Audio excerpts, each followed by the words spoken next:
My dad's been dead for 10 years. He called me last night. I woke up to my phone vibrating on my nightstand. 2:13 a.m. The caller ID just said Dad. That didn't make sense. My father died 10 years ago. I sat there, staring at the screen, my heart hammering in my chest. I wanted to believe it was some kind of glitch, a recycled number, maybe. But the number was the same one I used to call when I was a kid. The same one I deleted from my contacts the day of his funeral. I shouldn't have answered. But I did. At first, all I heard was static. Then, something else. Breathing. Ragged, like someone struggling for air. "Hello?" I whispered. A long pause. Then, in a voice that shouldn't exist, "You have to bury me." I threw the phone across the room. It hit the wall, the screen cracking, but the call was still active. That same heavy breathing filled the silence. "Who is this?" I choked out. "You have to bury me," the voice repeated.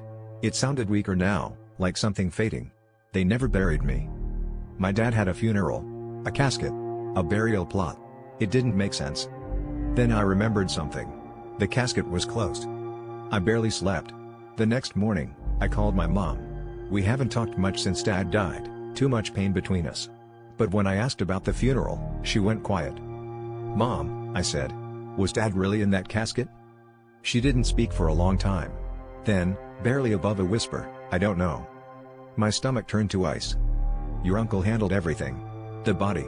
It was supposed to be cremated. But at the last second, he insisted on a burial. Said it was Dad's last wish. I never saw the body." My uncle.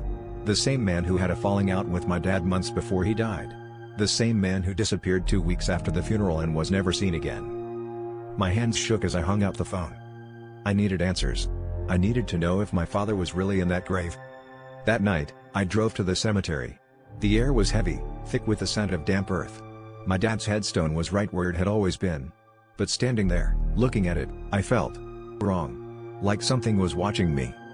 I shouldn't have done it. But I brought a shovel. It took me hours. Sweat dripped into my eyes.